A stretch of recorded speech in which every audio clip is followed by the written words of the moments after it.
Shalom à tous. Cette semaine, nous lisons la paracha Tetzavé et c'est la seule paracha où le nom de Moshe ne figure pas. Et pourquoi? Deux hypothèses sont retenues. Premièrement, la disparition de Moshe le 7 Adar. Et deuxièmement, Moshe a demandé à Kadosh Baruch Hu de l'effacer de son livre s'il ne pardonnait pas au peuple juif la faute du veau d'or. En fait, ces deux hypothèses ne sont pas suffisantes. Et le rabbi va nous parler d'une chose très importante, en fait, la naissance de Moshe le 7 Adar. Le jour de notre anniversaire, le mazal de chacun de nous grandit. Et lorsqu'il s'agit de la naissance de Moshe Rabbeinu, le mazal de tout le peuple grandit.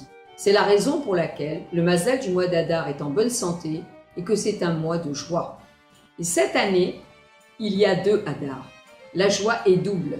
Et il y a deux Rosh Chodesh, Adar Aleph et Adar Bet. Ces 60 jours transforment l'obscurité en lumière. Cette année, Rosh Chodesh Adar a eu lieu donc mardi et mercredi. Alors mardi, en vérité, en hébreu, c'est le Yom Gimel, et mercredi, c'est le Yom Dalet. Ce qui donne Gad. C'est le nom du tribut, mais c'est aussi Mazal Tov. En plus, Gimel, Gamatria 3, Dalet, Gamatria 4, donc 3 plus 4 égale 7. 7, c'est le jour de la naissance de Moshe Rabbeinu. En Mazal les Israël. Contrairement aux nations, Israël est au-dessus des astres. Et le Mazal de chacun de nous est le dévoilement du plus haut niveau de notre âme, qu'on appelle l'essence. Et c'est le 7 Adar, le jour de la naissance de Moshe, que son essence s'est dévoilée et que le Mazal d'Israël a grandi. C'est ce qui a permis aux Juifs, au moment de l'histoire de Purim, de ne pas enfreindre la volonté de Dieu, car ils ont fait Messirut Nefesh, ils ont fait don d'eux-mêmes pour Hachem. Et c'est comme ça qu'il y a eu le miracle de Purim. Il faut souligner qu'à l'époque, Mordechai était Moshe de la génération. Et la paracha commence ainsi. Ve'ata tetzavé et bnei Israël, ve'ikru lecha, elecha shemen, zayt zar katit lamaor, la'alot ner tamid. Et toi, tu ordonneras au Bnei Israël de t'amener de l'huile pure d'olive, pilée pour le luminaire, afin d'alimenter les lampes en permanence. Et le rabbi explique, Ve'ata, et toi, c'est l'essence de Moshe, qui est au-dessus de son nom. Le 7 Adar est la naissance de Moshe, et son nom n'avait pas encore été donné. Et le « et » en hébreu représente donc le Vav. Le Vav, ce qui représente donc la Hamshacha, qui est la continuité de l'essence de Moshe pour être celui qui va ordonner au Bnei Israël. Tetzavé vient du langage en hébreu Tzavta. Tzavta, c'est ensemble. Ça veut dire pour que le Mazal d'Israël grandisse et que l'âme, l'essence de l'âme donc se dévoile.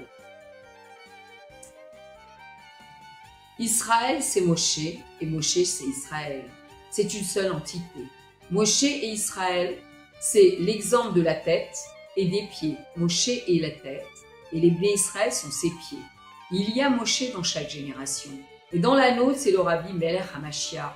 Nous faisons partie de la 7e génération, car le Rabbi est le 7e depuis Admor Azaken, tout comme Moshe Rabbeinu était le 7e depuis Abraham Avinu.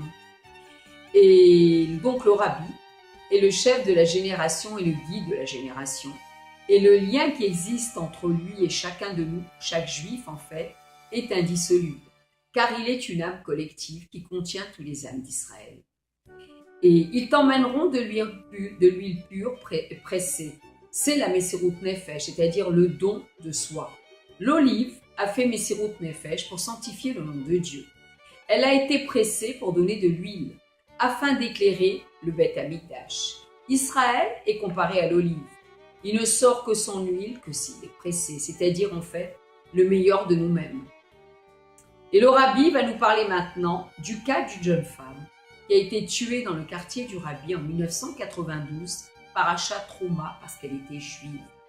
Et il est intéressant de constater que 27 ans après, dans la même semaine par Achat Trouma, une jeune fille a été tuée à Jérusalem parce qu'elle était également juive. Et le rabbi continue et dit: nous ne savons pas pourquoi ce Hachem a fait cela. Il s'agit d'une mort pour qui touche Hachem. Mais la longueur de la galoute, nous dit le rabbi, fait que nous devons tous crier Ad Matai. et demander le Mashiach tout de suite. Le fait de rester encore une minute en Galoute et de la Messirut Nefesh. Nous avons déjà terminé le travail de la Galoute, tout a été déjà fait, même le travail de la Simcha. Et Mashiach n'est toujours pas dévoilé dans le monde. Et une femme vient de mourir pour Kiddush Hashem.